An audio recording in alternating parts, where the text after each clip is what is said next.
There's a lot of men interested in Robyn, and they were sort of trying to get around me and to her.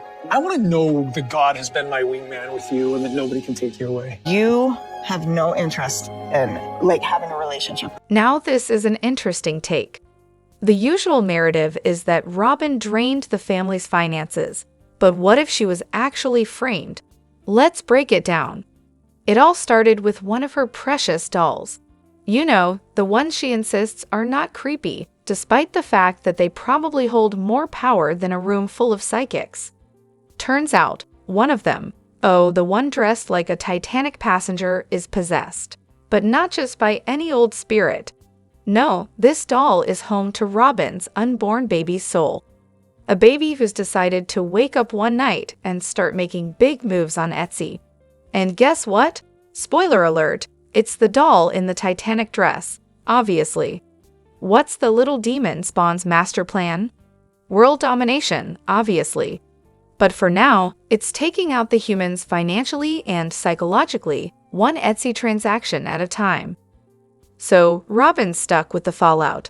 Her Etsy account, her credit card, and, of course, her memory, which is conveniently absent. She didn't buy any of the absolutely absurd items, like enchanted mini-minions or camo shotgun shells. Don't ask, I'm sure it's for a special reason. But they're all there, charged to her card. The proof is in the transaction history, so obviously it must have been her, right? Meanwhile, Kody's working overtime, selling his heart out in his own questionable side hustle, peddling decaffeinated bullets. Don't ask about that either, please. All while barely keeping them afloat. Hours spent painstakingly fulfilling niche requests, but hey, what's the point when your bank account's got the same amount of life as a soggy paper towel?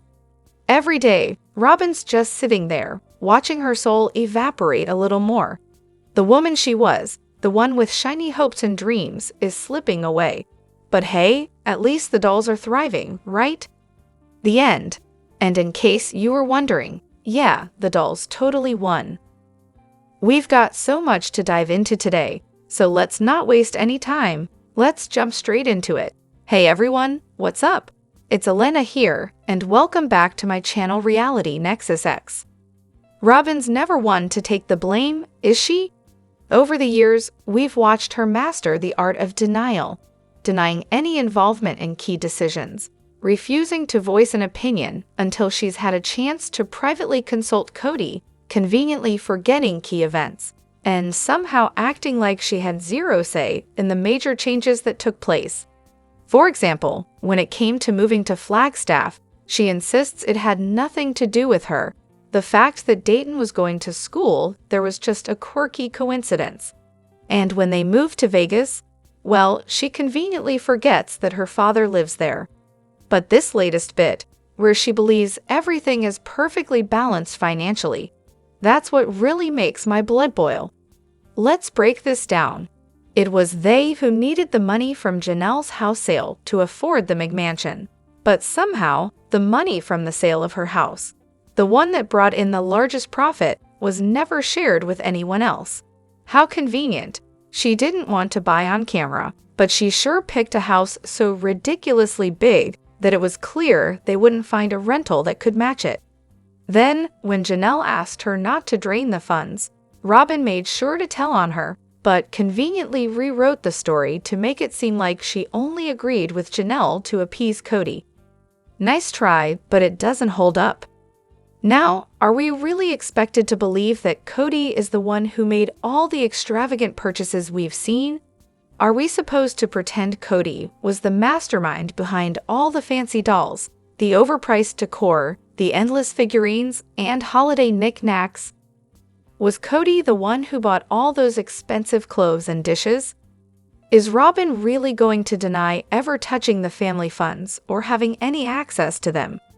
Kody may have paid the bills, but you really want us to believe that Robyn had no clue where the money was coming from, that she had absolutely no control over his spending habits, including the bills she herself was responsible for. Please, if she didn't know where the money was coming from, then she's just as out of touch as everyone thinks. But to be fair to Kody's very pretty and very shy wife, she might not be the sharpest tool in the shed. It probably never crossed her mind that there wasn't enough money in the family fund to support her endless shopping habits. With Kody being the chaotic force that he is, he probably didn't track any of it either. They probably thought Mary would just keep working side hustles to fund their shopping spree lifestyle. Robyn even said that when she saw Kody driving a convertible, she thought she was living the MTV Cribs life. I mean, seriously? She honestly believed being on TV meant they were rich and could afford everything on a whim. It's like she's living for the dopamine hit from buying more stuff to mask her unhappiness. She's even admitted that she prefers spending over saving. What gets under my skin the most, though, is that she never takes responsibility. She deflects, denies, and defends herself at every turn. She can't play the confused card once it's all laid out in front of her. She sees that she's living in a massive McMansion, while the original 3 wives are hustling just to make ends meet. Robyn's just sitting back, racking up more stuff with zero concern about where the money's actually coming from. Part of being a responsible adult is understanding your family's finances and living within your means, something Robyn clearly hasn't figured out yet. So let's break it down. How did Leach explain her credit cards being under 3 different surnames to Kody? He just sat there, not saying a word, while the debt specialist went on and on about how Leach has been laying low with her finances. How many cards does she even have? And which ones is she using now? It's strange that none of the OG wives or kids ever mention it. Seriously, this is the kind of thing that needs to be talked about on a podcast or something. Debt doesn't seem to faze them much, though. Christine's the most recent OG to file for bankruptcy, and that was back in 2010. Over the years, they've all taken turns filing for bankruptcy like it's a seasonal tradition. Now, about those multiple surnames. It's not all that shocking, especially for a woman who's been married and divorced a few times. It just means she's been using the same social security number, which is how credit is tracked. Your name doesn't even matter that much in the grand scheme of things. And let's be real here, the whole group seems to be steeped in a culture where creative financial practices are kind of the norm. So, would anyone really be shocked that another person might be dabbling in some less than ethical behavior? Nah, it's just another Tuesday. Kody's behavior during the breakups is nothing short of maddening. He sat there in front of Christine, casually stating that he wasn't attracted to her, not when they married, not ever, and that he felt forced into the marriage. Oh, and let's not forget the cherry on top. He said she was a terrible sister wife. After all that, he insisted he had sacrificed so much for her, even though he didn't want anything intimate with her, didn't trust her, and basically tore her down while demanding that she not blame him for anything. Yet he still had the audacity to expect her to stay. Let's not gloss over the years of neglect Christine endured. Years of him abandoning her and any wife who wasn't Robyn to raise and financially support their kids alone. There were years of blatant favoritism, with Kody dodging accountability by acting as though any truth-telling from his wives was some personal attack. Meanwhile, he dismissed Christine's feelings, made her feel bad for being insecure, and did absolutely nothing to nurture their relationship. Now, he's acting all pouty and confused because she's leaving? He spent years destroying their marriage, expecting Christine to swallow her feelings, ignore her needs, and suffer for his sake. She said it was heartbreaking to even be around him, and his response? So what? Then there's Janelle, who tried to have a mature conversation with him, asking for so little, but he refused to listen. Instead, he demanded she choose him over her own children. To make matters worse, Kody tried using coronavirus as a tool to force obedience from Christine and Janelle. When they didn't cave, he lashed out. This was his first attempt at becoming the dictator of the family, wanting absolute control, but it backfired spectacularly. Why would anyone bow down to him after years of neglecting everyone who wasn't Robyn? He seemed genuinely baffled that after years of insulting Janelle and wrecking his relationship with his kids, she didn't want to come back to him. He couldn't understand why she wasn't eager to just sweep all the damage he'd done to their family under the rug and try again. You can't spend years destroying a relationship and expect the person to come running back. It's mind-boggling that Kody still doesn't get that. As for Mary, Kody treated her like a stray dog that just kept showing up on his porch. If she brought him gifts, maybe he'd let her stay. Most of the time, though, he'd toss her out like an old shoe. And then he's shocked when she finally gets the release and walks away. When it comes to his kids, Kody claimed he didn't need to love his wives to be a good parent. But somehow, he blamed Christine and Janelle for the kids not wanting to speak to him. If he really was such a good parent outside of his relationships with the wives, why didn't he act like it? Why didn't he do what he told Christine to do, grow up, and make it work? Kody has systematically destroyed every relationship around him, and yet, somehow, it's always someone else's fault. He's insulted every one of the original wives and their children, while demanding that everyone make the relationship work. Everyone, that is, except for him and Robyn. He's made it clear that unless they're willing to revolve their lives around him and Robyn, putting in all the effort while kissing their tacky rings, he's not interested. And somehow, he's confused about why people are walking away. I can't even watch this anymore without wanting to scream at the TV. These two delusional jackasses have watched the tell-alls at least once, and yet somehow, they still don't see a single issue with their behavior. If they do, they lie, deflect, and dodge responsibility. It's terrifying that they, with their narcissism, victim complexes, and utter selfishness, are raising kids together. It's infuriating to watch this all play out, knowing no one will hold them accountable at the tell-all. It's long overdue for Kody and Robyn to watch everything back and actually be called out for their toxic behavior. So I'm rewatching Sister Wives, and I've hit the part where Kody is presenting the big Flagstaff house idea. And let me tell you, Robyn is getting way more house than anyone else. Like, her chunk of the place is huge, and guess where she's situated? Right next to Kody's living room, so she and her kids would basically control that whole area. Smart, huh? Honestly, the only way the whole one big house idea could ever make sense to me would be if they had 4 identical 2,500 square foot houses all smooshed together with a giant shared living room, kitchen, and foyer space to meet in. That actually makes sense. But what did Kody do? It's completely asinine. And I'm honestly shocked by Kody's version of history, where Christine is the only one who didn't want the big house. Robyn didn't want it either. Let's not forget that. Oh, and Kody wasn't fooling the OG3. Mary? She was done. Christine? Out to pasture. And Janelle?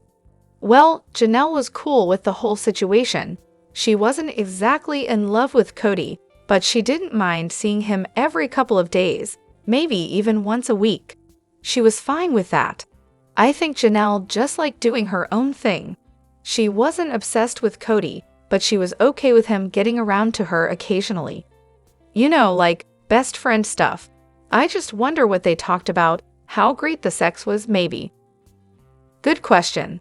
There's something so satisfying about those random side characters who steal the spotlight, even if for just a moment. As for my favorite, I gotta say I'm all about Mona the realtor. She's the kind of person who definitely doesn't sugarcoat things, just like the random truck hoarder who, with a level of anger we all aspire to, flipped them off and screamed, "I picked him up."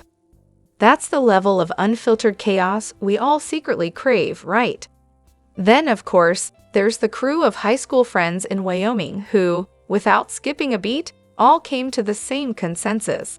Kody is flamboyantly gay. Like, no debate, no hesitation. Just pure truth-telling right there. But I think we all have a special place in our hearts for Ken. He's been throwing shade at Kody and the wives forever, trashing their whole polygamy situation. But when it's time to take the family out on the water, oh, Ken's there, risking life and limb in a lightning storm just to make sure they have a good time. Classic Ken. Gotta love a guy who's willing to put his life on the line, just not for the reasons you'd expect. The classic dynamic between Joe Darter and Kody Brown. Joe, the man who stuck it out in Utah, fighting the good fight, while Kody, on the other hand, saw the government drama and decided, yeah, I think I'll head to Vegas instead. Could Joe see Kody as that draft dodger type? Possibly. Joe had skin in the game, he fought, and he stayed true to his beliefs. Meanwhile, Kody took the exit ramp when things got tough. Classic Kody, right? As for Joe's feelings toward Kody, I imagine there's a bit of amusement mixed with a hefty dose of I told you so. Joe's all about order, structure, and planning. In contrast, Kody's family was like a reality TV disaster waiting to happen, chaos on repeat. Remember when Truly got seriously ill, and no one noticed until it was borderline too late? Joe must have been sitting there, shaking his head thinking, well, this is what happens when you don't keep things tight. Joe probably looked at Kody's approach and thought, yep, I knew it. I run a tight ship, and that's why we're still standing. Meanwhile, Kody's ship is more like a pirate vessel on a sea of emotional drama. So yeah, Joe's probably amused, but he's also smugly convinced that his way of doing things actually works. Kody, not so much. The Christmas gift exchange group text. I'm just sitting here catching up on the latest season of drama. Oh, how I wish I could have seen those messages. Sounds like some of the kids just unloaded their frustrations, which, honestly, I can't blame them for. I'd throw down a pretty embarrassing amount of cash to read through that chaos. Let's talk about Robyn for a second. She really shouldn't have been in the mix to begin with. But of course, she can't stand losing control, so she completely lost her cool. No idea why she felt the need to butt in, but here we are. Aurora and Brianna could have easily split the job of drawing names for Solnari, but no, Robyn had a vision. Back in the day, our family, siblings, spouses, kids, in-laws, the whole chaotic circus, used to draw names on Thanksgiving. If someone couldn't make it, someone else would just draw for them. It worked, even with our small 16-person family all living in the same state. So I can't even imagine how the Browns thought they'd get everyone on a Zoom call. Speaking of which, Robyn had this brilliant idea that the kids should all jump on a Zoom call to pick names. Except, the kids actually have lives, jobs, and responsibilities, and couldn't just drop everything to follow Robyn's demands. Then, of course, Robyn went on about how the kids barely remember their siblings, and this Zoom call was clearly the only way to get everyone together.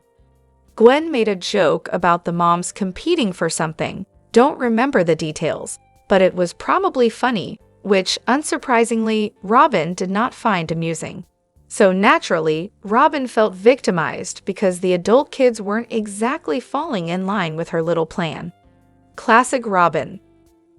I just stumbled upon a flood of comments about Robyn Brown's jewelry designs, and let's just say it wasn't pretty. People seemed to agree that her pieces were overpriced and, well, let's just say questionable in the style department.